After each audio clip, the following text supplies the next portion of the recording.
श्रीगुरुभ्यो नमः परमगुरुभ्यो नमः श्रीमदानन्दतीर्थभगवत्पादाचार्यगुरुभ्यो नमः। यत्सर्वगुणसम्पूर्णः सर्वदोषविवर्जितः प्रीयतां प्रीतकेवालं विष्णोर्मे परमसुहृत्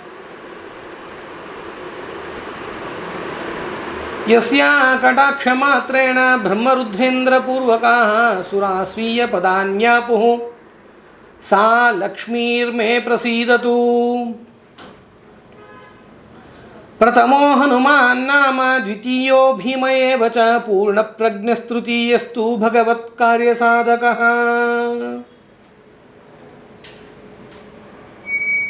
पूर्णप्रज्ञकृतं भाष्यम् आदौ तद्भावपूर्वकं यो व्याकरो नमस्तस्मै पद्मनाभाख्ययोगिने। यस्य वाक्कामधेनुर्नः कामितार्थान् प्रयच्छति सेवेतं जययोगीन्द्रं कामबाणश्चिदं सदा।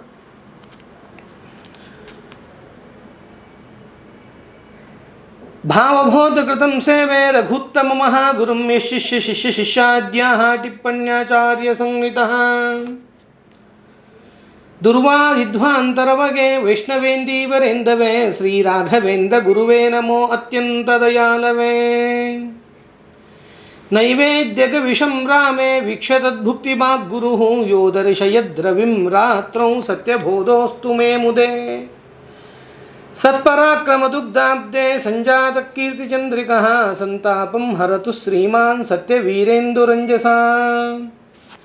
सत्याभिघ्नकराब्जोत्तान् पञ्चाशद्वर्षपूजकान् सत्यप्रमोदतीर्थार्यान् नौमिन्याय सुधारतान्। सनकादिसमान् शान्तान् सदा सच्चास्तपाठकान् वन्दे सत्यात्मतीर्थार्यान् सत्प्रमोदकराब्जजान्। द्वादशानि च वर्षाणि मन्दोऽहं मेन पाठितः तस्मै श्रीगुत्तलार्याय नमस्ते शान्तरूपिणे। आपादमौलिपर्यन्तं गुरूणामाकृतिं स्मरेत् तेन विघ्नाः प्रणश्यन्ति सिद्ध्यन्ति च मनोरथाः। श्रीगुरुभ्यो नमः। हरिः ओम्।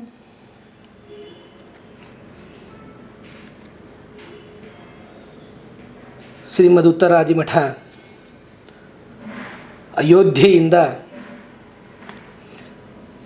ನಡೀತಕ್ಕಂತಹ ಈ ಯಾವ ರಾಮನವಮಿ ಮಹಾಪ್ರಸಂಗದಲ್ಲಿ ನಮಗೆ ಕೊಟ್ಟಿರತಕ್ಕಂತಹ ವಿಷಯ ವಿಶ್ವಾಮಿತ್ರರ ಜೊತೆ ದಾಶರಥಿ ಎಂಬುದಾಗಿ. ಇಂತಹ ವಿಷಯವನ್ನು ಯಥಾಮಥಿಯಾಗಿ ವಿಶ್ವಾಮಿತ್ರರಿಂದ ಒಡಗೂಡಿದ ದಾಶರಥಿಯ ಶ್ರೀರಾಮಚಂದ್ರ ದೇವರ ಸ್ಮರಣೆಯನ್ನು ಈ ಸಂದರ್ಭದಲ್ಲಿ ಮಾಡತಕ್ಕಂತಹ ಒಂದು ಪ್ರಯತ್ನ. ರಾಮಾಯ ರಾಮಭದ್ರಾಯ ರಾಮಚಂದ್ರಾಯ ವೇದಸೇ ರಘುನಾಥಾಯ ನಾಥಾಯ ಸೀತಾಯಾಃ ಪತಯೇ ನಮಃ. ಶ್ರೀ ಗುರುಭ್ಯೋ ನಮಃ. ಹರಿ ಓಂ. ರಾಮನ ಬಗ್ಗೆ ನಾವು ಬಾಲಕಾಂಡದಲ್ಲಿ ಬೇಕಾದಷ್ಟು ಉತ್ತಮವಾದ ರೀತಿಯಲ್ಲಿ ಹಲವಾರು ವಿಷಯಗಳನ್ನು ನಾವು ತಿಳಿದುಕೊಂಡಿರುತ್ತೇವೆ. ಆದರೆ ಈ ಸಂದರ್ಭದಲ್ಲಿ ವಿಶ್ವಾಮಿತ್ರರ ರಾಮನ ಒಡನಾಟ ಅಂತಕ್ಕಂಥದ್ದು ಹೇಗಿತ್ತು, ಯಾವ ಪ್ರಸಂಗದಲ್ಲಿ ವಿಶ್ವಾಮಿತ್ರರು ರಾಮಚಂದ್ರ ದೇವರನ್ನು ಭೇಟಿ ಮಾಡ್ತಕ್ಕಂಥದ್ದು, ಅದಕ್ಕೆ ಪೂರ್ವಭಾವಿ ಇತಿಹಾಸಗಳೇನು ಎಂಬುದಾಗಿ ನಾವು ತಿಳಿಯುವುದಾದರೆ ಬಹಳ ವಿಶೇಷವಾದಂತಹ ಪ್ರಸಂಗ. ರಾಮಾಯಣದಲ್ಲಿ ಸವಿಸ್ತೃತವಾಗಿ ತಿಳಿಸ್ತಾ ಇದ್ದಾರೆ ಗಾದಿಪುತ್ರರಾದಂತಹ ವಿಶ್ವಾಮಿತ್ರರ ಬಗ್ಗೆ. ಇಂತಹ ವಿಶ್ವಾಮಿತ್ರರು ಏನು ಮಾಡ್ತಾ ಇದ್ದಾರೆ ಅಂದರೆ, ಒಂದು ಬಾರಿ ಬೇಟೆಗೆ ಹೋದಾಗ ಬೇಟೆಯನ್ನೆಲ್ಲ ಆಡಿ ವಶಿಷ್ಠರ ಆಶ್ರಮವನ್ನು ತಲುಪ್ತಾ ಇದ್ದಾರೆ. ಸಂಪೂರ್ಣ ಸೇನೆಯೊಂದಿಗೆ ವಿಶ್ವಾಮಿತ್ರರು ವಸಿಷ್ಠರ ಆಶ್ರಮವನ್ನು ತಲುಪಿದಾಗ ಅತಿಥಿ ಸತ್ಕಾರ ಎಂಬುದಾಗಿ ವಿಶೇಷವಾಗಿ ಆ ಯಾವ ವಿಶ್ವಾಮಿತ್ರರಿಗೆ ಮತ್ತು ಅವರ ಸಂಪೂರ್ಣ ಬಂದಿರತಕ್ಕಂತಹ ಸೈನ್ಯಕ್ಕೆ ಅತಿಥಿ ಸತ್ಕಾರವನ್ನು ಮಾಡ್ತಾ ಇದ್ದಾರೆ. ಕಾಮಧೇನು ಸ್ವರೂಪಳಾದಂತಹ ಕಾಮಧೇನುವಾದಂತಹ ಗೋವಿನಿಂದ ಎಲ್ಲವನ್ನು ಪಡೆದುಕೊಂಡು ಅತಿಥಿ ಸತ್ಕಾರವನ್ನು ವಿಶ್ವಾಮಿತ್ರರಿಗೆ ಹಾಗೂ ವಿಶ್ವಾಮಿತ್ರರ ಸಹಚರರಿಗೆಲ್ಲ ವಸಿಷ್ಠರು ಮಾಡ್ತಾ ಇದ್ದಾರೆ. ಮಾಡಿದ ಕ್ಷಣದಲ್ಲಿ ವಿಶ್ವಾಮಿತ್ರರಿಗೆ ಬಹಳ ಆಶ್ಚರ್ಯ ಆಗ್ತಾ ಇದೆ.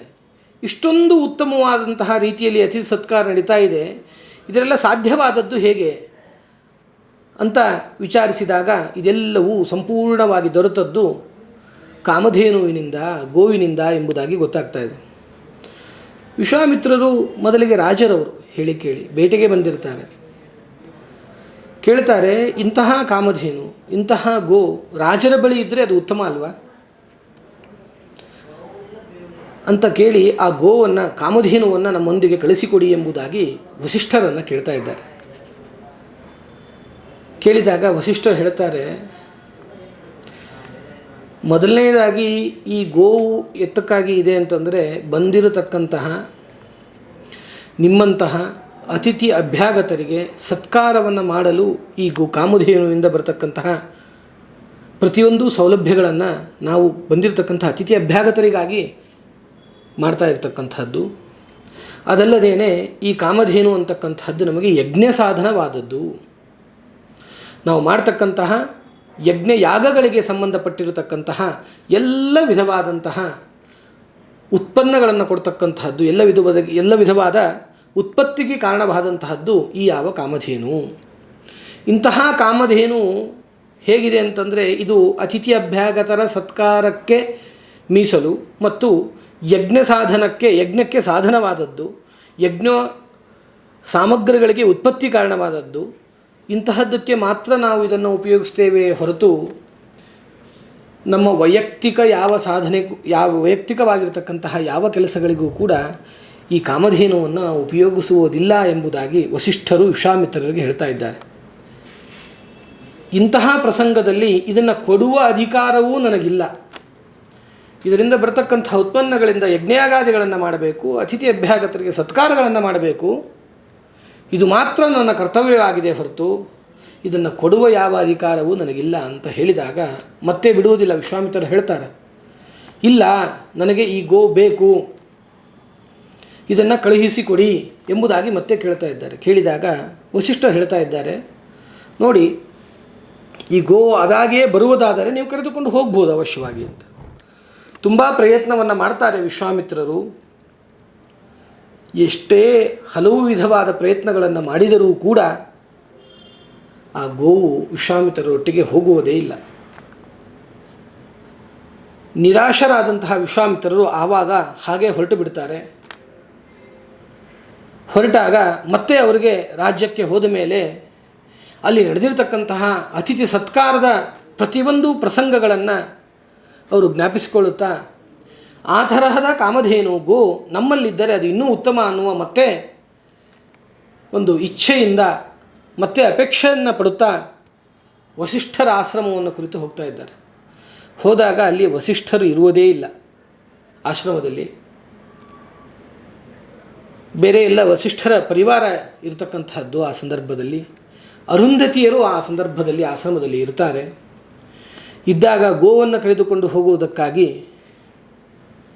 ಶಸ್ತ್ರಪ್ರಯೋಗಗಳನ್ನು ಕೂಡ ವಿಶೇಷವಾಗಿ ಮಾಡ್ತಾ ಇದ್ದಾರೆ.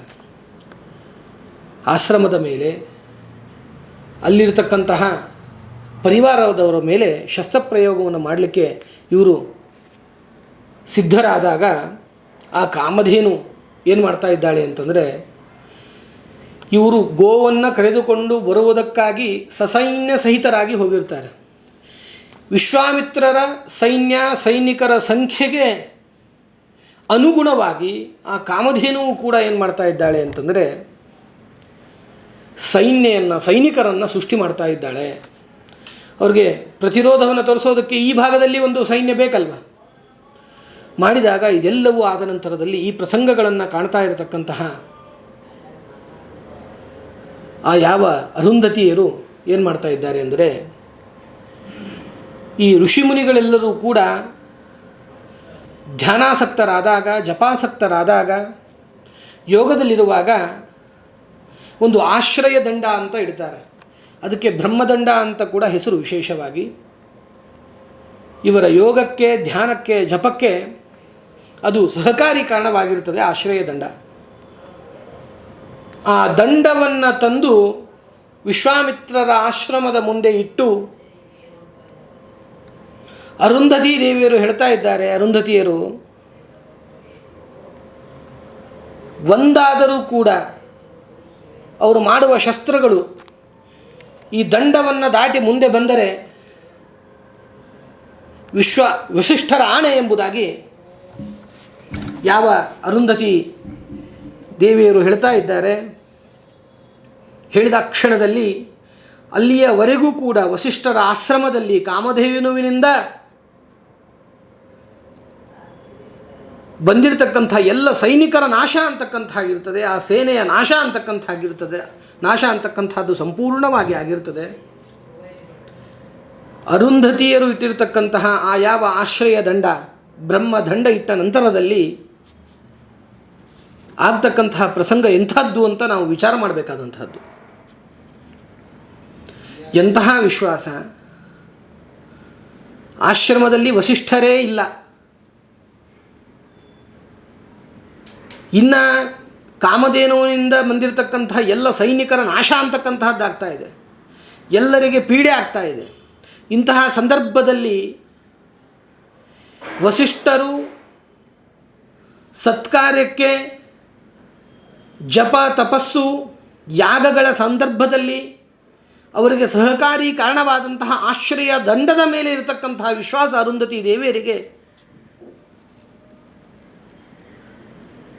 ಎಂತಹ ಉತ್ಕೃಷ್ಟವಾದ ವಿಶ್ವಾಸ ಆ ದಂಡದ ಮೇಲೆ. ಆ ದಂಡವನ್ನು ಇಟ್ಟು ಹೇಳ್ತಾರೆ, ನೀವು ಪ್ರಯೋಗ ಮಾಡತಕ್ಕಂತಹ ಪ್ರತಿಯೊಂದು ಶಸ್ತ್ರವೂ ಕೂಡ ಇದನ್ನು ದಾಟಿ ಬಂದರೆ ನೀವು ಅವಶ್ಯವಾಗಿ ಈ ಕಾಮಧೇನುವನ್ನು ಕರೆದುಕೊಂಡು ಹೋಗಬಹುದು ಅಂತ. ವಿಶ್ವಾಮಿತ್ರರಿಗನ್ಸುತ್ತೆ, ಬಹಳ ಸುಲಭ ಆಯಿತಲ್ಲ, ಇಲ್ಲಿವರೆಗೂ ಕೂಡ ನಾವು ಸಸೈನ್ಯ ಸಹಿತರಾಗಿ ಶಸ್ತ್ರಪ್ರಯೋಗವನ್ನು ಮಾಡಿದ್ದೇವೆ. ಸಾಕ್ಷಾತ್ ಯಾವ ಕಾಮಧೇನುವನ್ನು ನಾವು ಪಡೆಯಬೇಕು, ಯಾವ ಕಾಮಧೇನುವನ್ನು ನಮ್ಮ ರಾಜ್ಯಕ್ಕೆ ಕರೆದುಕೊಂಡು ಹೋಗಬೇಕು, ಅಂತಹ ಕಾಮಧೇನು ಅದರಿಂದ ಜನಿಸಿರತಕ್ಕಂತಹ ಸೈನ್ಯವನ್ನೇ ನಾಶ ಮಾಡಿ ಆಯಿತು. ನಾವು ಕೇವಲ ದಂಡ, ಆಶ್ರಯ ದಂಡ, ಅದು ಮುಖ್ಯವಾಗಿ ಬ್ರಹ್ಮದಂಡ. ಇವರು ಕ್ಷತ್ರಿಯರು.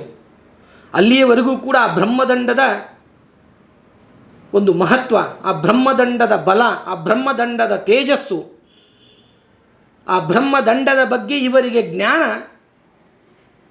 ಸರಿಯಾಗಿ ಇರಲಿಲ್ಲ. ಕೇವಲ ಅದು ಒಂದು ಆಶ್ರಯ ದಂಡ ಎಂಬುದಾಗಿ ಭಾವಿಸಿ ಶಸ್ತ್ರಗಳನ್ನು ಪ್ರಯೋಗ ಮಾಡ್ತಾ ಇದ್ದಾರೆ. ಮಾಡಿರ್ತಕ್ಕಂತಹ ಪ್ರತಿಯೊಂದೂ ಶಸ್ತ್ರಗಳು ಆ ಆಶ್ರಯ ದಂಡದ ಬುಡದಲ್ಲಿ, ಆಶ್ರಯ ದಂಡದ ಪಾದದ ಅಡಿಯಲ್ಲಿ ಬಂದು ಬೀಳ್ತಾ ಇವೆ. ಆಶ್ರಯ ದಂಡವನ್ನು ದಾಟಿ ಆಶ್ರಮವನ್ನು ಕೂಡ, ವಸಿಷ್ಠರ ಆಶ್ರಮವನ್ನು ಕೂಡ ಪ್ರವೇಶ ಮಾಡಲಿಕ್ಕಾಗ್ತಾ ಇಲ್ಲ ಯಾವ ಆ ಎಲ್ಲ ಶಸ್ತ್ರಗಳಿಗೆ. ಆ ಶಸ್ತ್ರಗಳ ವರ್ಣನೆಯೇ ಒಂದು ವಿಶೇಷವಾದ ಅದ್ಭುತ ಶಸ್ತ್ರಗಳೆಲ್ಲವೂ ಕೂಡ ಸಾಕ್ಷಾತ್ ಬ್ರಹ್ಮಾಸ್ತ್ರವನ್ನೇ ಬಿಡ್ತಾರೆ.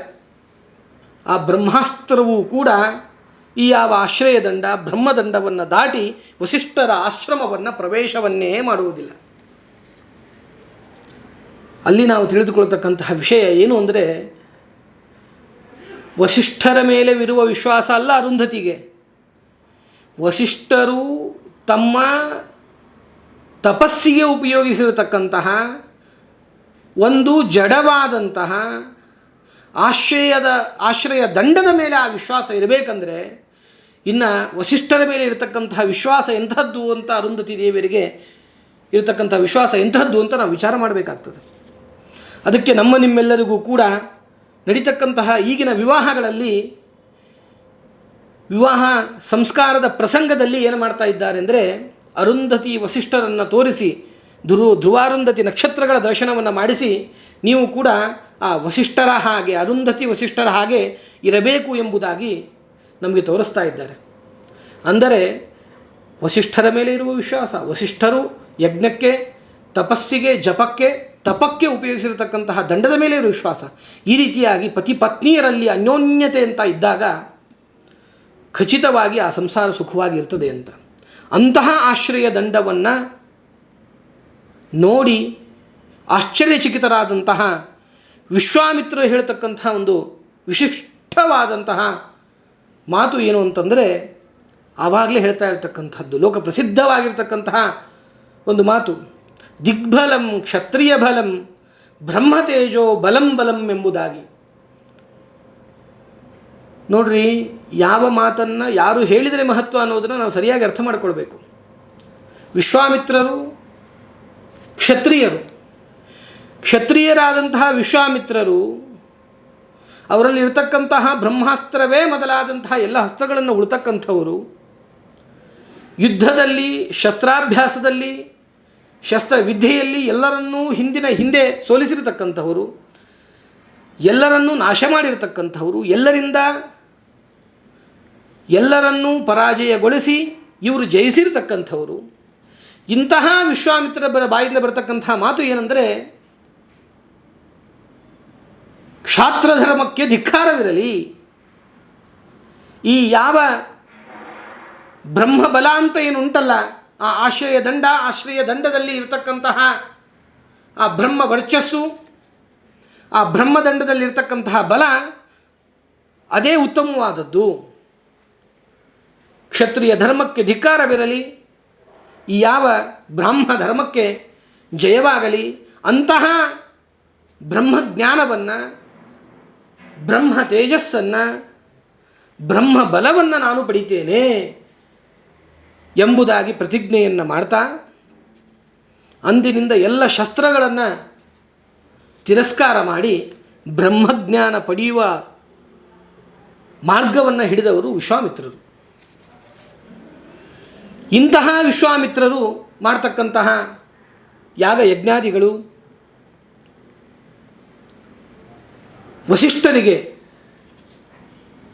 ವಸಿಷ್ಠರಲ್ಲಿರತಕ್ಕಂತಹ ಬ್ರಹ್ಮ ಬಲಕ್ಕೆ ಶರಣಾಗತರಾಗ್ತಾ ಇದ್ದಾರೆ. ಕ್ಷಾತ್ರ ಬಲವನ್ನು ತಿರಸ್ಕಾರವನ್ನು ಮಾಡ್ತಾ ಇದ್ದಾರೆ. ಇಂತಹ ವಿಶ್ವಾಮಿತ್ರರು ಮುಂದೆ ಮಾಡ್ತಕ್ಕಂತಹ ಎಲ್ಲ ವಿಧವಾದಂತಹ ಆ ಬ್ರಹ್ಮ ಜ್ಞಾನವನ್ನು ಪಡೆಯುವುದಕ್ಕಾಗಿ, ಬ್ರಹ್ಮ ಬಲವನ್ನು ಪಡೆಯುವುದಕ್ಕಾಗಿ, ಬ್ರಹ್ಮ ತೇಜಸ್ಸನ್ನು ಪಡೆಯುವುದಕ್ಕಾಗಿ ಆರಿಸಿಕೊಂಡಂತಹ ಮಾರ್ಗ, ಅಲ್ಲಿ ಮಾಡ್ತಕ್ಕಂತಹ ಸಾಧನೆಗಳು ನೆರವೇರ್ತಾ ಇದೆ. ಅಲ್ಲಿ ಏನಾಗ್ತಾ ಇದೆ ಅಂತಂದರೆ, ಮಾಡ್ತಕ್ಕಂಥ ಯಜ್ಞ ಯಾಗಾದಿಗಳಲ್ಲಿ ವಿಘ್ನಗಳು ಬರ್ತಾ ಇದೆ, ತೊಂದರೆಗಳು ಬರ್ತಾ ಇದೆ. ಎಂತಹ ಪ್ರಸಂಗ! ಯಾರಾದರೂ ಸತ್ಕಾರ್ಯಗಳನ್ನು ಮಾಡ್ತೇನೆ ಅಂತ ಸಂಕಲ್ಪ ಮಾಡಿದರೆ ಒಂದ್ಯಾವುದಾದ್ರೂ ರೀಸನ್ ಬಂದರೆ ಅದನ್ನು ಬಿಟ್ಬಿಡೋಣ, ಕೈ ಬಿಟ್ಬಿಡೋಣ. ನಾವು ಅಂದ್ಕೊಂಡಿದ್ವಿ ಆಚಾರ್ಯ ಸಂಧ್ಯಾ ವಂದನೆ ಮಾಡಬೇಕು ಯುಗಾದಿಯಿಂದ. ರಾಮನವರಾತ್ರೋತ್ಸವ ನಡೀತಾ ಇದೆಯಲ್ಲ, ವಿಶೇಷವಾಗಿ ಅಯೋಧ್ಯ ಉತ್ತರಾದಿ ಮಠದಲ್ಲಿ 9 ದಿನಗಳ ಕಾಲ ಬೇಕಾದಷ್ಟು ವಿಧವಾದಂತಹ ಹೋಮ ಹವನಗಳನ್ನು ನಾವೆಲ್ಲ ಕಾಣ್ತಾ ಇದ್ದೇವಲ್ಲ. ಇಂತಹ ಪ್ರಸಂಗದಿಂದ, ಇಂತಹ ಯುಗಾದಿಯಿಂದ ನಾವು ಸಂಧ್ಯಾ ವಂದನೆ ಮಾಡ್ತೇವೆ, ದೇವರ ಪೂಜೆಯನ್ನು ಮಾಡ್ತೇವೆ, ಪಂಚಮಹಾಯಜ್ಞಗಳನ್ನು ಮಾಡ್ತೇವೆ ಅನ್ನುವ ಸಂಕಲ್ಪಗಳನ್ನು ಮಾಡಿ ಸಣ್ಣ ಪುಟ್ಟ ವಿಘ್ನಗಳು ತಾಪತ್ರಯಗಳೇ ಬರಬೇಕಾಗಿಲ್ಲ, ಕಾರಣಗಳು ಸಿಕ್ಕರೆ ಸಾಕು, ಅದನ್ನು ಬಿಡಲಿಕ್ಕೆ ನಾವು ಸಿದ್ಧರಾಗಿರ್ತೇವೆ. ಇಂತಹ ಪ್ರಸಂಗದಲ್ಲಿ ಬ್ರಹ್ಮಜ್ಞಾನವನ್ನು ಪಡಿತೇನೆ ಅಂತ ಹೋದಂತಹ ವಿಶ್ವಾಮಿತ್ರರಿಗೆ ಆಗ್ತಕ್ಕಂತಹ ಅಡಚಣೆಗಳು, ಯಜ್ಞಯಾಗಾದಿಗಳನ್ನು ಮಾಡಲಿಕ್ಕಾಗ್ತಾ ಇಲ್ಲ. ಏಕಾಗ್ರತೆಯಿಂದ, ನೆಮ್ಮದಿಯಿಂದ, ಜ್ಞಾನಯುತವಾದ ಶ್ರದ್ಧಾಭಕ್ತಿಯಿಂದ ಅಲ್ಲಿ ನಡೀತಕ್ಕಂತಹ ಯಾವ ಸತ್ಕಾರ್ಯಗಳಿಗೂ ಕೂಡ ಅನುಕೂಲತೆಗಳಿಲ್ಲ. ಸುಬಾಹು ಮಾರೀಚರು ಎಲ್ಲದಕ್ಕೂ ವಿಘ್ನಪಡಿಸ್ತಾ ಇದ್ದಾರೆ. ಈ ಯಾವ ಮಾರೀಚನಿಗೆ ಅಗಸ್ತ್ಯರ ಶಾಪ ಉಂಟು, ನರಮಾಂಸವನ್ನು ಭಕ್ಷಣೆ ಮಾಡ್ತಕ್ಕಂತಹ ಶಾಪ, ಜನರನ್ನು ಹಾಗೇ ತಿಂದು ಹಾಕ್ತಿದ್ದಾರೆ. ಇಂತಹ ಪ್ರಸಂಗದಲ್ಲಿ ಅಲ್ಲಿ ಕುಳಿತುಕೊಂಡು ಬ್ರಹ್ಮಜ್ಞಾನವನ್ನು ಪಡೆದುಕೊಳ್ಳುವುದಕ್ಕಾಗಿ, ತೇಜಸ್ಸು ಬಲವನ್ನು ಪಡೆದುಕೊಳ್ಳುವುದಕ್ಕಾಗಿ ಸಾಧನೆಯನ್ನು ಮಾಡುವುದು ಹೇಗೆ? ಬೇರೆಯವರಿಗೆ ಆಗ್ತಕ್ಕಂತಹ ಸಾಧನೆಗಳಿಗೆ ಅಡಚಣೆಗಳನ್ನು ನಿವಾರಣೆ ಮಾಡುವುದು ಹೇಗೆ? ಅಲ್ಲ, ನೀವು ಇಷ್ಟೆಲ್ಲ ಹೇಳ್ತಾ ಇದ್ದೀರಿ, ಸಾಕ್ಷಾತ್ ವಿಶ್ವಾಮಿತ್ರರಿಗೆ ಇತ್ತಲ್ಲ ಆ ಶಕ್ತಿ. ಬ್ರಹ್ಮಾಸ್ತ್ರವೇ ಮೊದಲಾದಂತಹ ಅಸ್ತ್ರಗಳನ್ನು ಇಟ್ಟುಕೊಂಡವರು, ಬೇಕಾದಷ್ಟು ಶತ್ರುಗಳನ್ನು ಸೋಲಿಸಿದವರು. ಈ ಸುಬಾಹು ಮಾರೀಚರನ್ನು, ಅಗಸ್ತ್ಯರ ಶಾಪಗ್ರಸ್ತನಾದಂತಹ ಮಾರೀಚನನ್ನು ಅವರೇ ನಾಶ ಮಾಡಬಹುದಾಗಿತ್ತಲ್ಲ, ಅವ್ರು ಯಾಕೆ ಮಾಡಲಿಲ್ಲ ಎನ್ನುವ ಪ್ರಶ್ನೆ ಬಂದರೆ ಆವಾಗ ಹೇಳ್ತಾ ಇದ್ದಾರೆ, ಲೌಕಿಕವಾದ ಒಂದು ಕಥೆಯನ್ನು ನಾವು ವಿಶೇಷವಾಗಿ ಕೇಳಬಹುದು ಈ ಪ್ರಸಂಗದಲ್ಲಿ. ಒಬ್ಬ ಮುನಿಗಳು ಸಮುದ್ರದ ತಟದಲ್ಲಿ ಕುಳಿತಿರ್ತಾರೆ. ಅಲ್ಲಿ ಒಂದು ಚೇಳು ಸಮುದ್ರದ ತಟದಲ್ಲಿ ಇರ್ತದೆ. ಆ ಸಮುದ್ರದ ಅಲೆ ಬಂದು ತಟಕ್ಕೆ ಅಪ್ಪಳಿಸಿದಾಗ ಚೇಳು ನೀರಲ್ಲಿ ಬೀಳ್ತಾ ಇದೆ. ಅದನ್ನು ನೋಡಿದ ಋಷಿಗಳು, ಅದನ್ನು ನೋಡಿರತಕ್ಕಂತಹ ಈ ಯಾವ ಸಾಧುಗಳು ಏನು ಮಾಡ್ತಾ ಇದ್ದಾರೆ ಅಂದರೆ, ಆ ಚೇಳನ್ನು ಎತ್ತಿ ಮತ್ತೆ ತಟದಲ್ಲಿ ಇಡ್ತಾ ಇದ್ದಾರೆ. ಮತ್ತೆ ಸಮುದ್ರದ ಅಲೆ ಬಂತು, ಅಪ್ಪಳಿಸಿತು, ಮತ್ತೆ ಚೇಳು ನೀರಲ್ಲಿ ಬಿತ್ತು, ಮತ್ತೆ ಎತ್ತಿಟ್ಟು. ಹೀಗೆ ಇದು ಮುಂದೆ ಬರೆದಾಗ ಮೇಲೆ ಎತ್ತಿಡುವಾಗ, ಸಮುದ್ರದಲ್ಲಿ ಬಿದ್ದಂತಹ ಚೇಳನ್ನು ಮೇಲೆ ಎತ್ತಿಡುವಾಗ ಆ ಚೇಳು ಇವರ ಕೈಗೆ ಕಚ್ತಾ ಇದೆ. ಕಚ್ಚಿದಾಗ ಅಲ್ಲಿರ್ತಕ್ಕಂತಹ ಜನರು ಹೇಳ್ತಾ ಇದ್ದಾರೆ, ಒಂದು ಬಾರಿ ಕಚ್ಚಿತು, ಎರಡನೇ ಬಾರಿ ಬಿತ್ತು, ಮತ್ತೆ ಎತ್ತಿಟ್ಟು, ಮತ್ತೆ ಕಚ್ಚಿತು. ಹೀಗೆ ಹಲವಾರು ಬಾರಿ ಆದಾಗ ಅಲ್ಲಿರ್ತಕ್ಕಂತಹ ಜನರು, ಈ ಪ್ರಸಂಗವನ್ನು ನೋಡಿರತಕ್ಕಂಥವ್ರು ಹೇಳ್ತಾ ಇದ್ದಾರೆ, ಸಾಧುಗಳೇ, ಋಷಿಗಳೇ, ಮುನಿಗಳೇ, ನಿಮಗೆ ಯಾಕೆ ಈ ದುಸ್ಥಿತಿ, ನಿಮಗೆ ಯಾಕೆ ಈ ದುಃಖ, ಇವುಗಳನ್ನು ತಾವು ಯಾಕೆ ಸ್ವೀಕಾರ ಮಾಡ್ತಾ ಇದ್ದೀರಿ? ಈ ದುಃಖವನ್ನು ನಿಮ್ಗೆ ಕಚ್ತಾ ಇದೆಯಲ್ಲ, ಅದನ್ನು ಬಿಟ್ಬಿಡಿ, ಅದ್ರ ಪಾಡಿಗೆ ಅದು ಏನಾದರೂ ಆಗಲಿ ಅಂತ ಹೇಳಿದಾಗ ಸಾಧುಗಳು ಹೇಳ್ತಕ್ಕಂತಹ ಮಾತು ಎಂಥದ್ದು ಗೊತ್ತಾ? ಅದು ಪ್ರಾಣಿ, ಜ್ಞಾನವಿಲ್ಲದೇ ಇರತಕ್ಕಂಥದ್ದು. ಅದರ ಧರ್ಮ ತನ್ನ ಆತ್ಮರಕ್ಷಣೆಗಾಗಿ ಕಚ್ಚುವುದು, ಅದರ ಸ್ವಭಾವ ಕಚ್ಚುವ ಸ್ವಭಾವ. ನಾನು ಸಾಧು, ಮುನಿ, ಋಷಿ, ನನ್ನ ಸ್ವಭಾವ ಶಾಂತಿ, ಸಮಾಧಾನ, ಸಹಾಯ ಮಾಡ್ತಕ್ಕಂಥದ್ದು. ಜ್ಞಾನವಿಲ್ಲದೇ ಇರುವ ಮೂಕಪ್ರಾಣಿಯಾದಂತಹ ತನ್ನ ಆತ್ಮರಕ್ಷಣೆಗೆ ತನ್ನ ಸ್ವಭಾವವಾಗಿರ್ತಕ್ಕಂತಹ ಕಚ್ಚುವುದನ್ನು ಅದು ಮಾಡ್ತಾ ಇದ್ದರೆ, ಸಾಧುವಾದಂತಹ ನಾನು, ಮುನಿಯಾದಂತಹ ನಾನು ನನ್ನ ಸ್ವಭಾವವನ್ನು ಯಾಕೆ ಬಿಡಬೇಕು? ಎಂತಹ ಉಚಿತವಾದಂತಹ ಉತ್ತರ ಅಲ್ವಾ ಸಾಧುವಿಂದು. ಅದೇ ರೀತಿಯಾಗಿ ವಿಶ್ವಾಮಿತ್ರರದ್ದು. ನಾನು ಶಸ್ತ್ರಗಳ ತ್ಯಾಗವನ್ನು ಮಾಡಿದ್ದೇನೆ, ಆ ಕಾರಣದಿಂದಾಗಿ ಆ ಸುಬಾಹು ಮಾರೀಚರನ್ನು ಸಂಹಾರ ಮಾಡುತ್ತಾ ಇಲ್ಲ ಎಂಬುದಾಗಿ ಹೇಳ್ತಾ ಇದ್ದಾರೆ. ಇಂತಹ ಪ್ರಸಂಗದಲ್ಲಿ ಇಂತಹ ವಿಶ್ವಾಮಿತ್ರರು ಏನು ಮಾಡ್ತಾ ಇದ್ದಾರೆ ಅಂತಂದರೆ, ಅಯೋಧ್ಯ ನಗರಕ್ಕೆ ಹೋಗ್ತಾ ಇದ್ದಾರೆ ದಶರಥನ ಭೇಟಿಗಾಗಿ. ದಶರಥನ ಭೇಟಿಯನ್ನು ಮಾಡಿ ದಶರಥನಿಗೆ ಹೇಳ್ತಾ ಇದ್ದಾರೆ, ಸುಬಾಹು ಮಾರೀಚರು ಯಜ್ಞಯಾಗಗಳಲ್ಲಿ ಬಹಳ ವಿಘ್ನಗಳನ್ನು ತರ್ತಾ ಇದ್ದಾರೆ. ಯಾರಿಗೂ ಕೂಡ ಜಪ, ತಪ, ತಪಸ್ಸು, ಸ್ವಾಧ್ಯಾಯಾದಿ ಸತ್ಕಾರ್ಯಗಳನ್ನು ಮಾಡಲಿಕ್ಕೆ ಸುಲಭವಾಗಿ ನೆಮ್ಮದಿಯಿಂದ ಮಾಡಲಿಕ್ಕೆ ಆಗ್ತಾ ಇಲ್ಲ. ಆ ಕಾರಣದಿಂದಾಗಿ ನಿನ್ನ ಮಕ್ಕಳನ್ನು, ರಾಮ ಲಕ್ಷ್ಮಣರನ್ನು, ವಿಶೇಷವಾಗಿ ರಾಮನನ್ನು ಕಳಿಸಿಕೊಡಬೇಕು ಎಂಬುದಾಗಿ ಕೇಳುವುದಕ್ಕಾಗಿ ಅಯೋಧ್ಯೆಗೆ ಬರ್ತಾ ಇದ್ದಾರೆ. ಅಯೋಧ್ಯೆಗೆ ಆಗಮಿಸಿರತಕ್ಕಂತಹ ವಿಶ್ವಾಮಿತ್ರರನ್ನು ಮೊದಲು ಚೆನ್ನಾಗಿ ಸತ್ಕರಿಸ್ತಾನೆ. ಹಿಂದೆ ಆದದ್ದು ವಿಶ್ವಾಮಿತ್ರರಿಗೆ ಇದೆ ಅಲ್ವಾ? ಯುದ್ಧಕ್ಕಾಗಿ ಹೋದಂತಹ ವಿಶ್ವಾಮಿತ್ರರು, ವಿಶ್ವಾಮಿತ್ರದ ಪರಿವಾರದವರಿಗೆ ವಸಿಷ್ಠರು ಅಂದಿನ ದಿನದಲ್ಲಿ ಕಾಮಧೇನುವಿನಿಂದ ಬಂದಿರತಕ್ಕಂತಹ ಎಲ್ಲ ಪದಾರ್ಥಗಳಿಂದ ಸತ್ಕಾರವನ್ನು ಮಾಡಿದರು.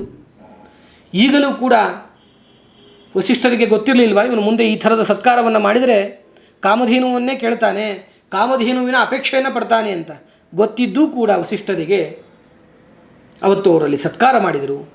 ಅದೇ ಔದಾರ್ಯ ವಸಿಷ್ಠರನ್ನು ಕುಲಗುರುಗಳಾಗಿ ಹೊಂದಿರತಕ್ಕಂತಹ, ಇಕ್ಷ್ವಾಕು ವಂಶಕ್ಕೆ ಕುಲಗುರುಗಳಾದಂತಹ, ಕುಲ ಪುರೋಹಿತರಾದಂತಹ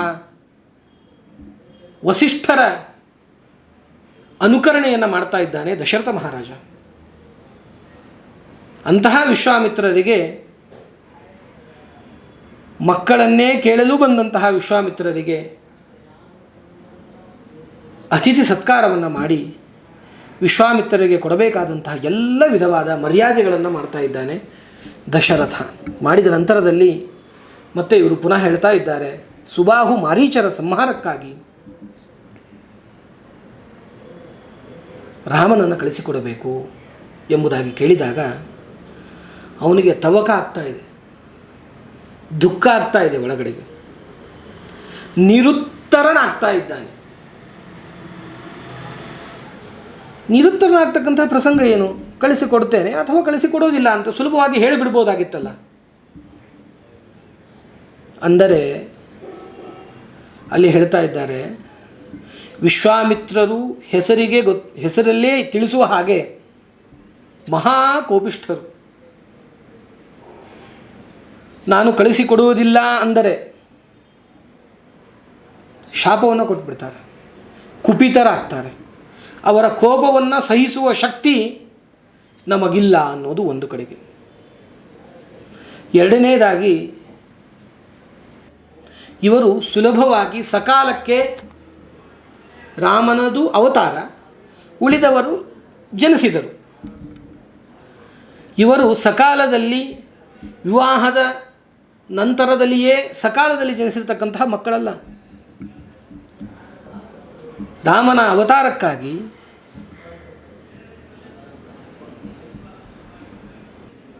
ಇವನು ತಪಸ್ಸನ್ನೇ ಮಾಡಿದ್ದಾನೆ, ಋತ ನಿಯಮಗಳನ್ನು ಆಚರಣೆ ಮಾಡಿದ್ದಾನೆ, ಪುತ್ರಕಾಮೇಷ್ಟಿ ಯಾಗವನ್ನೇ ಮಾಡ್ತಾನೆ ಮಕ್ಕಳನ್ನು ಪಡೆಯುವುದಕ್ಕಾಗಿ.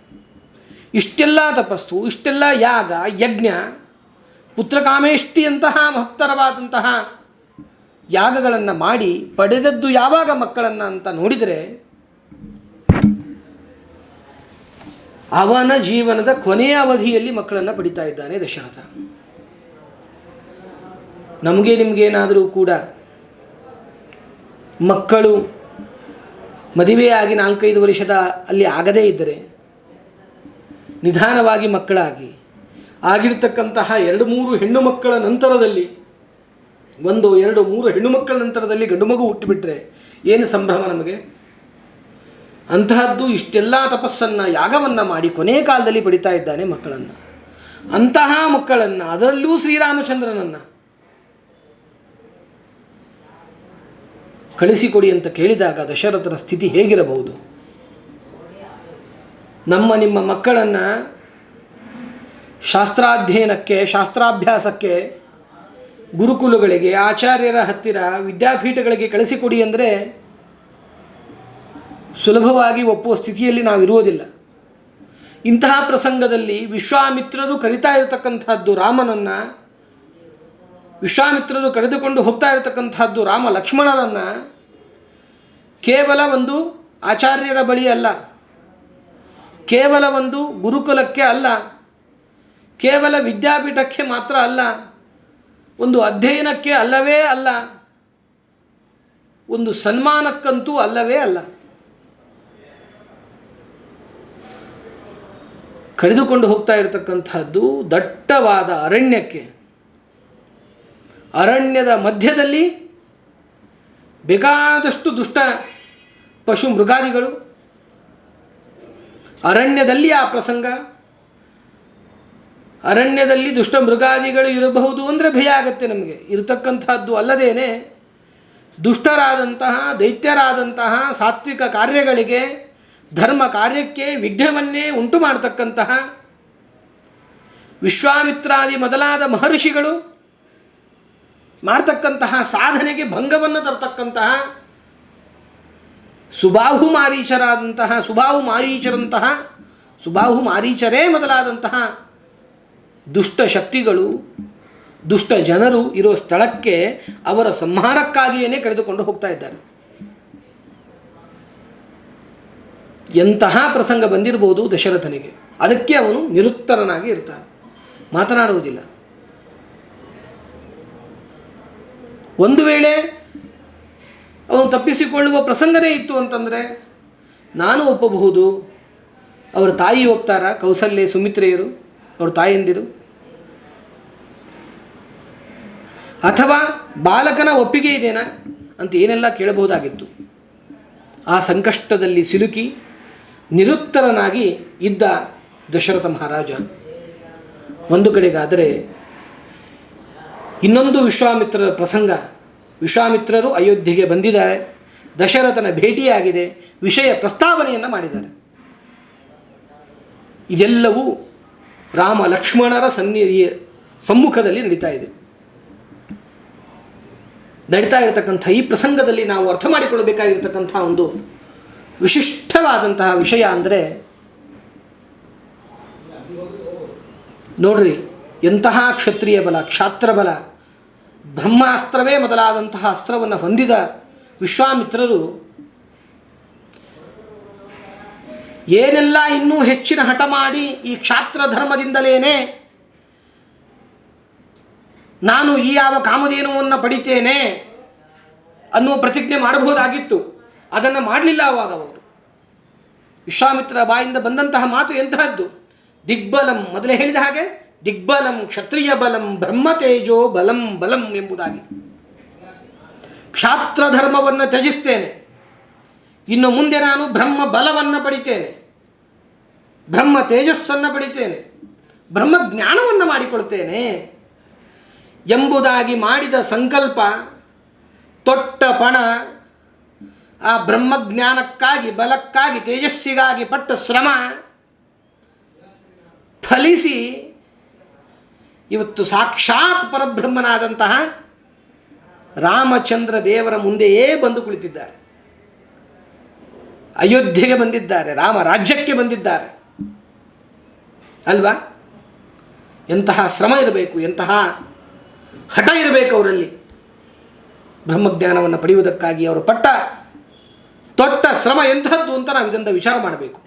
ನಾವು ನೀವೆಲ್ಲ ಯುಗಾದಿಯ ಆರಂಭದ ಪ್ರತಿಪದೆಯಿಂದ, ಪಾಡ್ಯದಿಂದ ಪ್ರಾರಂಭವಾಗಿರತಕ್ಕಂತಹ ರಾಮ ನವರಾತ್ರೋತ್ಸವ ಪ್ರಸಂಗದಲ್ಲಿ ಅಯೋಧ್ಯ ಮಠದಲ್ಲಿ ನಡೀತಾ ಇರತಕ್ಕಂತಹ ಈ ಯಾವ ಜ್ಞಾನ ಕಾರ್ಯದಲ್ಲಿ, ಜ್ಞಾನ ಯಜ್ಞ ಮೊದಲಾದಂತಹ ಕಾರ್ಯಗಳಲ್ಲಿ ಸತ್ಸಂಕಲ್ಪಗಳನ್ನು ಮಾಡಬೇಕು. ಸತ್ಸಂಕಲ್ಪಗಳನ್ನು ಮಾಡಿದಾಗ ನಮ್ಮ ಯೋಗ್ಯತಾನುಸಾರವಾಗಿ, ನಮ್ಮ ಯೋಗ್ಯತೆಗೆ ತಕ್ಕ ಹಾಗೆ ಹಠಪಟ್ಟು, ಶ್ರಮಪಟ್ಟು ಧರ್ಮ ಕಾರ್ಯಗಳನ್ನು ಮಾಡುವ ಸತ್ಸಂಕಲ್ಪಗಳನ್ನು ಮಾಡಿದರೆ ಗುರುಗಳು ಭಗವಂತ ನೆರವೇರಿಸ್ಕೊಳ್ತಾರೆ.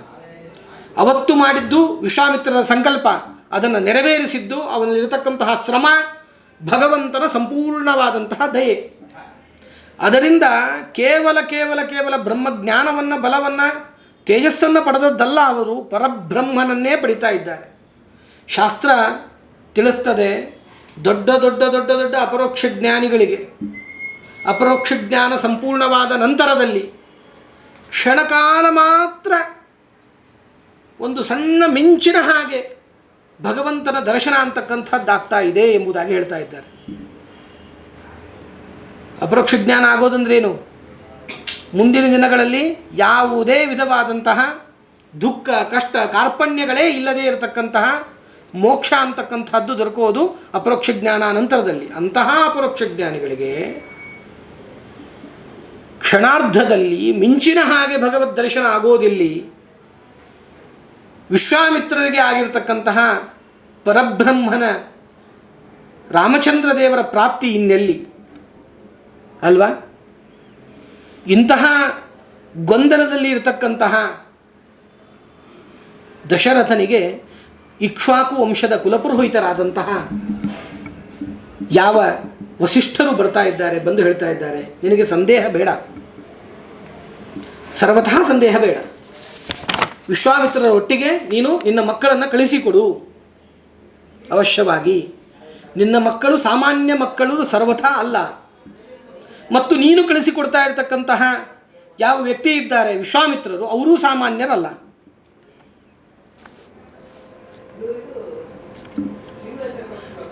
ಭಾಗವತದಲ್ಲಿ ಒಂದು ಮಾತನ್ನು ಹೇಳ್ತಾ ಇದ್ದಾರೆ, ಗಾಧೇರಭೂನ್ ಮಹಾತೇಜಾಃ ಸಮಿಗ್ಧ ಇವ ಪಾವಕಃ ತಪಸಾ ಕ್ಷಾತ್ರಮುತ್ಸೃಜ್ಯ ಯೋ ಲೇಭೆ ಬ್ರಹ್ಮವರ್ಚಸಂ ಎಂಬುದಾಗಿ ಭಾಗವತದ ಮಾತಿದು. ಸಮಿದ್ಧ ಇವ ಪಾವಕಃ ತಪಸಾ ಕ್ಷಾತ್ರಮುತ್ಸೃಜ್ಯ ಯೋ ಲೇಭೆ ಬ್ರಹ್ಮವರ್ಚಸಂ ಎಂಬುದಾಗಿ ಭಾಗವತದ ಮಾತಿದು. ಗಾದಿಯಿಂದ ಜನಿಸಿರ್ತಕ್ಕಂತಹ ಪುತ್ರ ಇವನು. ಹೇಗೆ ಅಂದರೆ ಅಗ್ನಿಯ ಸ್ಪರ್ಶದಿಂದ ಸಮಿತ್ತಿನಲ್ಲಿ ಹುಟ್ಟಿರ್ತಕ್ಕಂತಹ ಕಿಡಿ ತೇಜಸ್ಸು ಇದ್ದ ಹಾಗೆ. ಸಮಿದ್ಧ ಇವ ಪಾವಕಃ,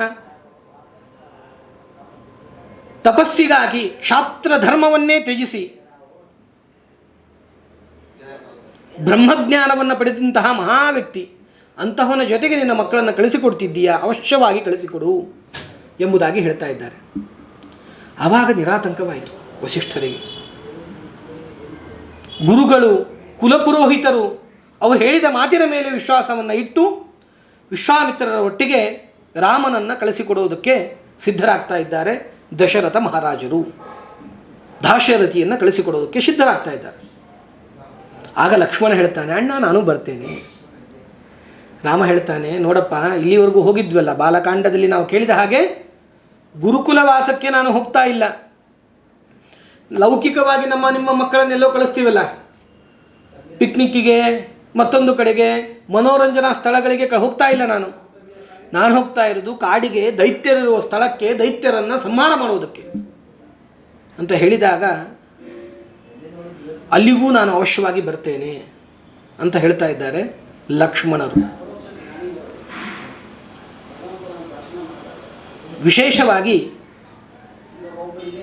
ಇಂತಹ ಪ್ರಸಂಗದಲ್ಲಿ ಲಕ್ಷ್ಮಣನಿಂದ ಒಡಗೂಡಿ ದಶರಥನ ಸಮ್ಮತಿಯೊಂದಿಗೆ ದಾಶರಥಿಗಳನ್ನು ವಿಶ್ವಾಮಿತ್ರರು ಕರೆದುಕೊಂಡು ಹೋಗ್ತಾ ಇದ್ದಾರೆ. ಸರಯೂ ನದಿ ಅಯೋಧ್ಯ ರಾಜ್ಯದಿಂದ, ಸಂಸ್ಥಾನದಿಂದ ಸರಯೂ ನದಿ ತಟಕ್ಕೆ ಬರ್ತಾ ಇದ್ದಾರೆ.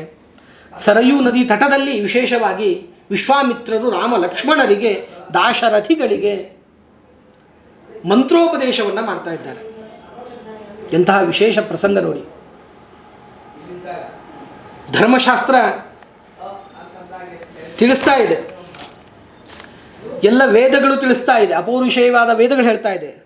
ಸಕಲ ಸೂತ್ರ ಪ್ರತಿಪಾದ್ಯ, ಸಕಲ ವೇದ ಪ್ರತಿಪಾದ್ಯ ಅಂತ ಭಗವಂತನನ್ನು ಹಾಡಿ ಹೊಗಳ್ತಾ ಇದ್ದಾರೆ. ಹರಬ್ರಹ್ಮ ಸುರರಿಗೆ ವಂದ್ಯನೂ ಆಗಿಪ್ಪ, ಹರಿಯೇ ಸರ್ವೋತ್ತಮ ನೆಂದೆನ್ನೀರೋ ಎಂಬುದಾಗಿ ದಾಸರು ತಿಳಿಸ್ತಾ ಇದ್ದಾರೆ. ಹರಬ್ರಹ್ಮಾದಿಗಳಿಗೆ, ಜೀವೋತ್ತಮರಾದಂತಹ ವಾಯುದೇವರಿಗೆ, ವೈಷ್ಣವೋತ್ತಮರಾದಂತಹ ಬ್ರಹ್ಮದೇವರಿಂದ, ಜೀವೋತ್ತಮರಾದಂತಹ ವಾಯುದೇವರಿಂದ ಪೂಜಿಸಲ್ಪಡುವ, ಸ್ತೋತ್ರ ಮಾಡಲ್ಪಡುವ ಭಗವಂತ ಅಂಥವನಿಗೆ ಮಂತ್ರೋಪದೇಶ ವಿಶ್ವಾಮಿತ್ರರಿಂದ. ಇಷ್ಟೆಲ್ಲ ಯಾಕೆ? ಗೀರ್ವಾಣ ವಿಜ್ಞಾನದ ಮಾನತೋಸ್ಮಿ, ಎಲ್ಲ ದೇವತೆಗಳಿಗೆ, ಮುಕ್ಕೋಟಿ ದೇವತೆಗಳಿಗೆ ಜ್ಞಾನಪ್ರದಾಯಕನಾದಂಥವನು ಯಾವ ಭಗವಂತ. ಮಂತ್ರೋಪದೇಶವನ್ನು ಮಾಡ್ತಕ್ಕಂಥವನು, ತತ್ವಜ್ಞಾನವನ್ನು ನೀಡ್ತಕ್ಕಂಥವನು ಯಾವ ಶ್ರೀರಾಮಚಂದ್ರ. ಅಂತಹ ಶ್ರೀರಾಮಚಂದ್ರನಿಗೆ ವಿಶ್ವಾಮಿತ್ರರಿಂದ ಮಂತ್ರೋಪದೇಶ. ವೇದಪೀಠ ವಿರಿಂಚಿ ಭವ ಶಕ್ರಾದಿಸುರ ವಿಜ್ಞಾನದಾಯಕ ಮೋದ ಚಿನ್ಮಯ ಗಾತ್ರ ಲೋಕ ಪವಿತ್ರ ಸುಚರಿತ್ರ. ದಾಸರು ಹೇಳ್ತಾ ಇದ್ದಾರೆ, ಶಾಸ್ತ್ರ ಹೇಳ್ತಾ ಇದೆ, ಮುಕ್ಕೋಟಿ ದೇವತೆಗಳಿಗೆ ಉಪದೇಶವನ್ನು, ತತ್ವೋಪದೇಶವನ್ನು, ಮಂತ್ರೋಪದೇಶವನ್ನು ಮಾಡುವ ಪ್ರತಿಯೊಂದು ಮಂತ್ರದಿಂದ ಪ್ರತಿಪಾದ್ಯನಾದಂತಹ ಭಗವಂತನಿಗೇನೆ, ಭಗವಂತ ಏನು ತತ್ವಜ್ಞಾನವನ್ನು ಉಪದೇಶ ಮಾಡ್ತಾ ಇದ್ದಾನೆ, ಮಂತ್ರವನ್ನು ಉಪದೇಶ ಮಾಡ್ತಾ ಇದ್ದಾನೆ, ಆ ಎಲ್ಲ ಮಂತ್ರಗಳಿಂದ ಪ್ರತಿಪಾದ್ಯನಾದವನು ಅದೇ ಭಗವಂತ. ಅಂತಹ ಭಗವಂತನಿಗೆ ವಿಶ್ವಾಮಿತ್ರರಿಂದ ಮಂತ್ರೋಪದೇಶ, 2 ಮಂತ್ರಗಳು, ಬಲ ಅತಿಬಲ ಎಂಬುದಾಗಿ 2 ಮಂತ್ರಗಳ ಉಪದೇಶವನ್ನು ಮಾಡ್ತಾ ಇದ್ದಾರೆ. ಮಾಡಿದಾಗ ಈ ಬಲ ಅತಿಬಲ ಅನ್ನೋ ಮಂತ್ರಗಳು, ಅಂದರೆ ಇದು ಔಪಚಾರಿಕವಾಗಿ ನಡೀತಾ ಇರತಕ್ಕಂತಹ ಒಂದು ಮಂತ್ರೋಪದೇಶ ಎಂಬುದಾಗಿ ನಾವು ತಿಳಿದುಕೊಳ್ಬೇಕು. ಈ ಬಲ ಮತ್ತು ಅತಿಬಲ ಎಂಬ ಮಂತ್ರೋಪದೇಶದಿಂದ ಆಗತಕ್ಕಂತಹ ಕಾರ್ಯಗಳು ಹೇಗೆ ಅಂತಂದರೆ, ಎಲ್ಲ ವಿಧವಾದ ಶಸ್ತ್ರಗಳನ್ನು ಪ್ರಯೋಗಿಸುವ ವಿಶೇಷವಾದಂತಹ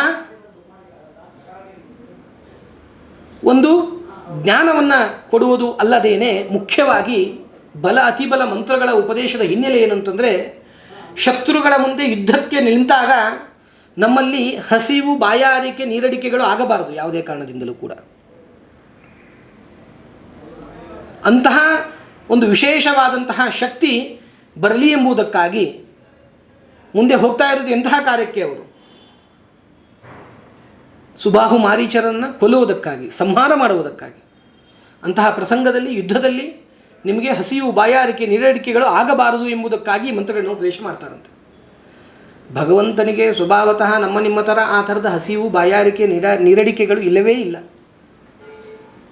ಆದರೂ ಕೂಡ ಕನ್ನಡದಲ್ಲಿ ಒಂದು ಆಡು ಮಾತುಂಟು, ಕೃಷ್ಣ ಹೇಳಿದ್ದನ್ನು ಮಾಡು, ರಾಮ ಮಾಡಿದ್ದನ್ನು ಮಾಡು ಎಂಬುದಾಗಿ. ಇಂತಹ ಪ್ರಸಂಗದಲ್ಲಿ ಗುರುಗಳಿಂದ ಉಪದೇಶವನ್ನು ತೆಗೆದುಕೊಳ್ತಾ ಇದ್ದಾರೆ. ಗುರುಗಳ ಮೇಲೆ ಯಾವ ವಿಧವಾದ ಭಕ್ತಿಯನ್ನು ಮಾಡಬೇಕು, ಭಗವಂತ ಮುಂದೆ ಯಾರಿಗೇ ಅನುಗ್ರಹವನ್ನು ಮಾಡಿದರೂ ಕೂಡ ಅಪ್ಯಚ್ಯುತೋ ಗುರುದ್ವಾರ ಏವ ಪ್ರಸಾದಕೃತ, ಗುರುಗಳ ಮುಖಾಂತರನೇ ಪ್ರಸಾದವನ್ನು ಮಾಡ್ತಾನೆ, ಅನುಗ್ರಹವನ್ನು ಪ್ರಸಾದವನ್ನು ಕೊಡ್ತಾನೆ, ಅನುಗ್ರಹವನ್ನು ಮಾಡ್ತಾನೆ ಎಂಬುದಾಗಿ ತಿಳಿಸುವುದಕ್ಕಾಗಿ ರಾಮ ಮಾಡಿದ್ದನ್ನೆಲ್ಲ ನಾವೆಲ್ಲ ಮಾಡಬೇಕಲ್ಲ. ಮುಂದೆ ಗುರುಗಳ ಮುಖೇನ ನಾವು ಮಂತ್ರೋಪದೇಶವನ್ನು ತೆಗೆದುಕೊಂಡು ಮಾಡಿರತಕ್ಕಂಥ ಪ್ರತಿಯೊಂದು ಜಪತಪಗಳು ನಮಗೆ ಸಾಧನಾ ಮಾರ್ಗಕ್ಕೆ ಕರೆದುಕೊಂಡು ಹೋಗ್ತಾ ಇವೆ. ಅಂತಹ ಒಂದು ವಿಶೇಷವಾದ ಪ್ರಸಂಗವನ್ನು ತೋರಿಸಿಕೊಡ್ತಾ ಇದ್ದಾನೆ. ಹೇಳ್ತಕ್ಕಂತಹ ವಿಷಯಗಳು ಇನ್ನೂ ಬಹಳ ಇದೆ. ಸಮಯೋಚಿತವಾಗಿ ಕೆಲವೊಂದಿಷ್ಟು ವಿಷಯಗಳನ್ನು ತಿಳಿದುಕೊಳ್ಳುವುದಕ್ಕೆ ಪ್ರಯತ್ನ ಮಾಡೋಣ. ಇಂತಹ ಸಂದರ್ಭದಲ್ಲಿ ಗುರುಗಳ ಕಡೆಯಿಂದ ಮಂತ್ರವನ್ನು ಉಪದೇಶವನ್ನು ತೆಗೆದುಕೊಂಡು ವಿಶ್ವಾಮಿತ್ರರ ಒಟ್ಟಿಗೆ ಮುಂದೆ ಹೋಗ್ತಾ ಇದ್ದಾರೆ. ದೊಡ್ಡ ಪರ್ವತ ಕಣ್ಣಿಗೆ ಕಾಣಿಸ್ತಾ ಇದೆ. ನಾವೆಲ್ಲಾದರೂ ಹೋಗಬೇಕಾದ್ರೆ ದೊಡ್ಡ ಅಡ್ಡಗೋಡೆ ಬಂತು, ದೊಡ್ಡದಾಗಿರ್ತಕ್ಕಂತಹ ಪರ್ವತ ಕಾಣಿಸಿತು ಅಂದರೆ ಇದನ್ನು ಹತ್ತಿ ಇಳಿಯೋಕೆ ಆಗೋಲ್ಲ. ಆ ಹತ್ತಿ ಇಳಿದ ನಂತರದಲ್ಲಿ ಆಗುವ ಸಾಧನೆ ಬಗ್ಗೆ ವಿಚಾರವನ್ನೇ ಮಾಡಲ್ಲ. ಆದರೆ ಇವರು ಕಣ್ಣು ಮುಂದೆ ದೊಡ್ಡ ಪರ್ವತ ಕಾಣಿಸ್ತಾ ಇದೆ. ಆ ಪರ್ವತ ನಾವು ನೀವು ನೋಡ್ತಕ್ಕಂತಹ ಮೃಣ್ಮಯವಾದದ್ದು ಅಲ್ಲ, ಕೇವಲ ಕಲ್ಲುಗಳಿಂದ ಕೂಡಿರತಕ್ಕಂತಹ ಪರ್ವತ ಅಲ್ಲ, ದಟ್ಟ ಅರಣ್ಯದಿಂದ ಯುಕ್ತವಾದ ಪರ್ವತ ಅಲ್ಲ, ಮೂಳೆಗಳಿಂದ ಕೂಡಿರತಕ್ಕಂತಹ ದೊಡ್ಡ ಪರ್ವತವನ್ನು ನೋಡ್ತಾ ಇದ್ದಾರೆ.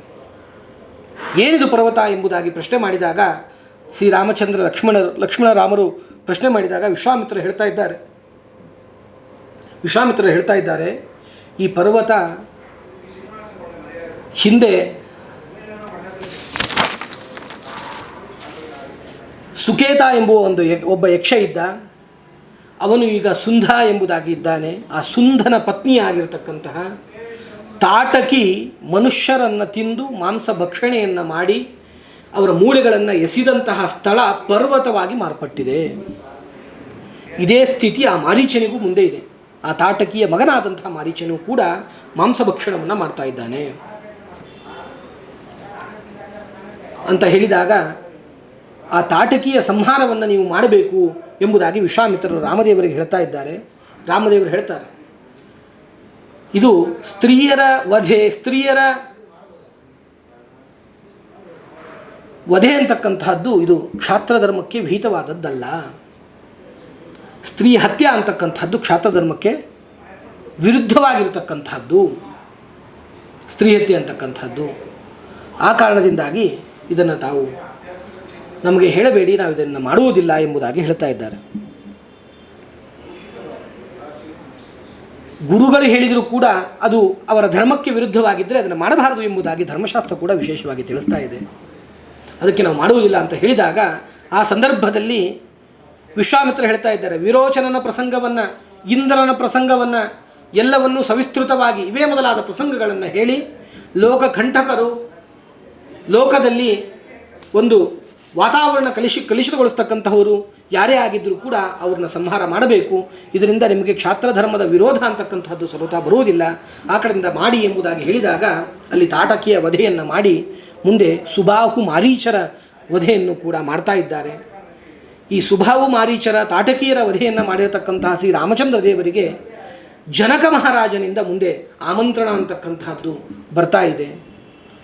ಬಂದಾಕ್ಷಣದಲ್ಲಿ ಶಿವಧನಸ್ಸನ್ನು ಹೆದೆಯೇರಿಸಬೇಕು ಎಂಬುದಕ್ಕೆ ಬೇಕಾದಷ್ಟು ಜನ ನಾವು ಪರಾಕ್ರಮಿಗಳನ್ನು ಕರಿತಾ ಇದ್ದೇವೆ, ಆಮಂತ್ರಣ ಕೊಟ್ಟಿದ್ದೇವೆ. ಯಾರು ಶಿವಧನಸ್ಸನ್ನು ಏರಿಸ್ತಾರೋ ಅವರಿಗೆ ಸೀತೆಯನ್ನು ಕನ್ಯಾದಾನ ಮಾಡಿಕೊಡುವುದಾಗಿ ಜನಕ ಮಹಾರಾಜ ತಿಳಿಸಿರ್ತಾನೆ. ಅದೆಲ್ಲವೂ ಸಾಧ್ಯವಾದದ್ದು ಒಂದು ಪ್ರಸಂಗದಲ್ಲಿ ಲೌಕಿಕವಾಗಿ ನಾವು ನೋಡ್ತಕ್ಕಂಥದ್ದಾದರೆ ವಿಶ್ವಾಮಿತ್ರರ ದಾಶರಥಿಯ ಸಮಾಗಮ.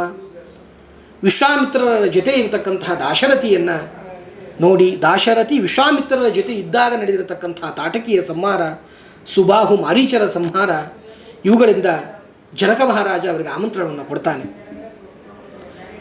ಇದಾದ ನಂತರದಲ್ಲಿ ವಿಶ್ವಾಮಿತ್ರರಿಗೆ ಒಂದು ವಿಶಿಷ್ಟವಾದಂತಹ ಅಪೇಕ್ಷೆ, ನಾನು ಬ್ರಹ್ಮರ್ಷಿ ಆಗಬೇಕು ಅಂತ ಅಲ್ವಾ. ವಸಿಷ್ಠರು ರಾಮನಿಗೆ ನಾಮಕರಣವನ್ನು ಮಾಡಿದರು, ರಾಮ ಎಂಬುದಾಗಿ. ನಾನು ಕೂಡ ನನ್ನ ಹೆಸರನ್ನು ಉಳಿಸಿಕೊಳ್ಳುವುದಕ್ಕಾಗಿ ಆ ಗಾಯತ್ರಿಯ ದ್ರಷ್ಟ್ರಾರನಾದಂತಹ ದ್ರಷ್ಟೃವಾದಂತಹ ನಾನು ನಾಮಕರಣ ಮಾಡಬೇಕು ರಾಮನಿಗೆ ಅಂತನೋ ಅಪೇಕ್ಷೆ ಅವರಿಗೆ. ಕವಿ ಹೇಳ್ತಾನೆ ಇದನ್ನು.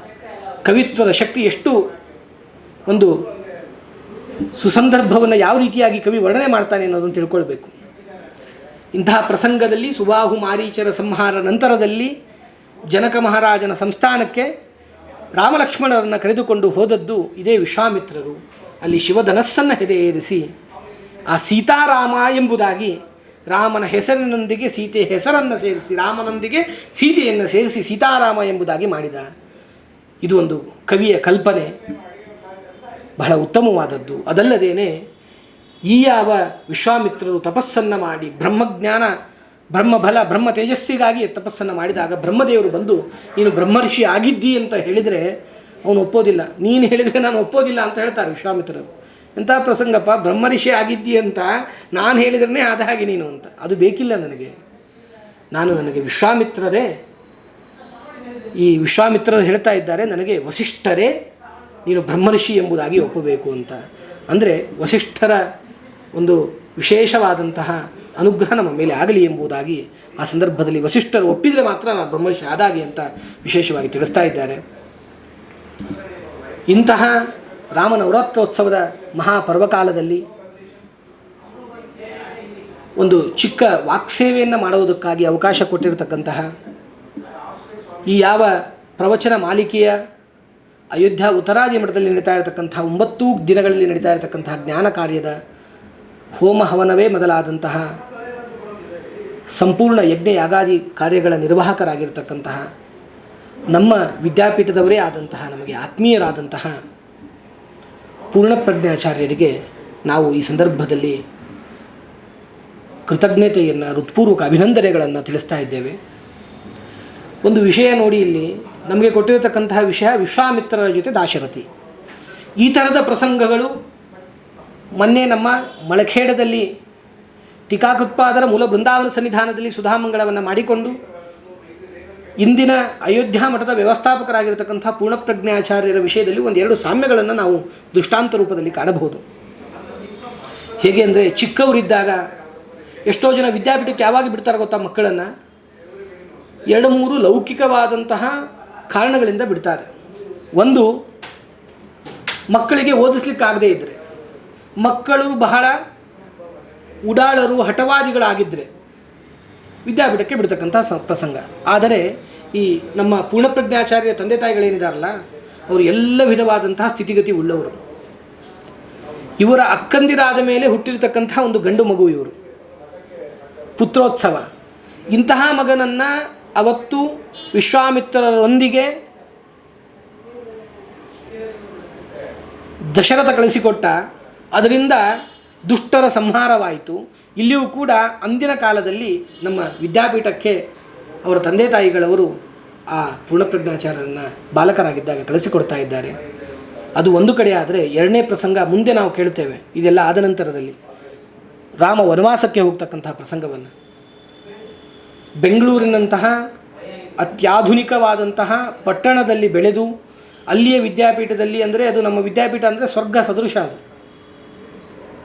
ಏನೆಲ್ಲ ಸಿಗ್ತದೆ, ಇಂತಹ ಎಲ್ಲ ಸವಲತ್ತುಗಳನ್ನು ತೆಗೆದುಕೊಂಡಂತಹ ಒಬ್ಬ ವ್ಯಕ್ತಿ, ಒಬ್ಬ ಪಂಡಿತರು, ನೂತನ ವಿದ್ವಾಂಸರು ಬೆಂಗಳೂರನ್ನು, ಮಹಾಪಟ್ಟಣವನ್ನು, ನಮ್ಮ ರಾಜ್ಯವನ್ನು, ನಮ್ಮ ಪ್ರಾಂತ, ಇಡೀ ದಕ್ಷಿಣ ಭಾಗವನ್ನು ಬಿಟ್ಟು ಉತ್ತರದ ಅಯೋಧ್ಯೆಗೆ ಹೋಗಿ ಅಲ್ಲಿ ಸ್ವಾಮಿಗಳವರ ಆಜ್ಞಾನುಸಾರ ಮಠದ ನಿರ್ವಹಣೆ, ಗುರುಗಳ ಸೇವೆ, ರಾಮದೇವರ ಸೇವೆಯನ್ನು ಮಾಡ್ತಾ ಇದ್ದಾರೆ. ಅವರು ಮಾಡ್ತಕ್ಕಂತಹ ಸೇವೆಯಲ್ಲಿ ನೀವೆಲ್ಲರೂ ಪಾಲ್ಗೊಳ್ಳೋಣ. ಒಂದು ಕೊನೆಯದಾಗಿ ಒಂದು ಮಾತನ್ನು ಹೇಳ್ತಾ ಇದ್ದೇನೆ. ಪೂರ್ವಜನ್ಮ ಕೃತಂ ಪಾಪಂ ವ್ಯಾಧಿರೂಪೇಣ ಬಾಧತೆ ತಚ್ಛಾಂತಿರೌಷಧೈರ್ದಾನೈ ಜಪ ಹೋಮ ಸುರಾರ್ಚನೈ ಎಂಬುದಾಗಿ ರಾಮ ನವರಾತ್ರೋತ್ಸವವನ್ನು ಅಯೋಧ್ಯ ಮಠದ ವ್ಯವಸ್ಥಾಪಕರಾದಂತಹ ಪೂರ್ಣಪ್ರಜ್ಞಾಚಾರ್ಯರು ಮಾಡ್ತಾ ಇದ್ದಾರೆ.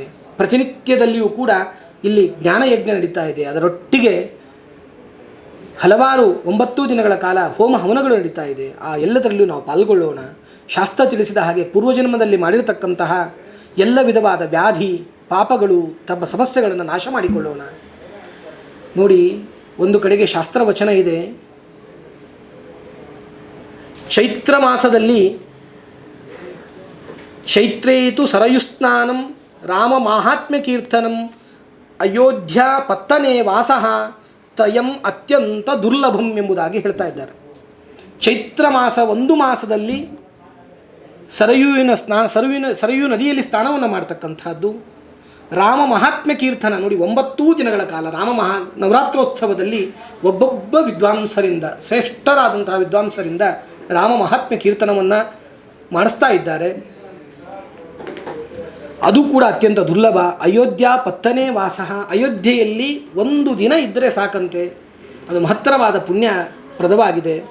ಇಂತಹ ಈ 3ಗಳು ಅತ್ಯಂತ ದುರ್ಲಭ. ಈ 3ನ್ನು ಅತ್ಯಂತ ಸುಸಜ್ಜಿತವಾಗಿ ಯಾರು ಸೇವೆಗೆ ಕೊಡ್ತಾರೆ, ಅವರ ಹೆಸರಲ್ಲಿ ಸ್ನಾನಾದಿ ಸಂಕಲ್ಪಗಳನ್ನು ಮಾಡ್ತಾ ಇದ್ದಾರೆ. ರಾಮ ಮಹಾತ್ಮ್ಯ ಕೀರ್ತನೆಯನ್ನು ಅಯೋಧ್ಯ ಉತ್ತರಾದಿ ಮಠದ ವತಿಯಿಂದ ಮಾಡಿಸ್ತಾ ಇದ್ದಾರೆ. ಅಯೋಧ್ಯೆಯಲ್ಲೇ ವಾಸ ಮಾಡಿ ಇವುಗಳನ್ನು ಮಾಡಿಸ್ತಾ ಇದ್ದಾರೆ. ದುರ್ಲಭವಾದದ್ದನ್ನು ಸುಲಭ ಮಾಡಿಸಿಕೊಟ್ಟಿರತಕ್ಕಂತಹ ಮಠದ ವ್ಯವಸ್ಥಾಪಕರಾದಂತಹ ಪೂರ್ಣಪ್ರಜ್ಞಾಚಾರ್ಯರಿಗೆ ಕೃತಜ್ಞತೆಗಳನ್ನು ತಿಳಿಸ್ತಾ, ಮಾತನಾಡಿರತಕ್ಕಂತಹ ಈ 2 ತೊದಲುನುಡಿಗಳಲ್ಲಿ ಸರಿಯಾದ ವಿಷಯಗಳಿದ್ದರೆ ನಮ್ಮ ಸ್ವರೂಪೋದ್ಧಾರಕ ಗುರುಗಳಾದಂತಹ ಮಹಾಸ್ವಾಮಿಗಳ ಪಾದಾರವಿಂದಗಳಿಗೆ ಅವುಗಳನ್ನು ಸಮರ್ಪಣೆ ಮಾಡ್ತಾ ಇದ್ದೇನೆ. ತಪ್ಪುಗಳೇನೇ ಇದ್ದರೂ ಕೂಡ ಅದು ನಮ್ಮದು ಅಂತ ಹೇಳ್ತಾ, ನಮಗೆ ಕೊಟ್ಟಿರತಕ್ಕಂತಹ ಸಮಯದಲ್ಲಿ ಈ 2 ವಾಕ್ಕುಸುಮಗಳ ಸೇವೆಗೆ ವಿರಾಮವನ್ನು ಕೊಡ್ತಾ ಇದ್ದೇವೆ. ಶ್ರೀಕೃಷ್ಣ ಅರ್ಪಣಮಸ್ತು.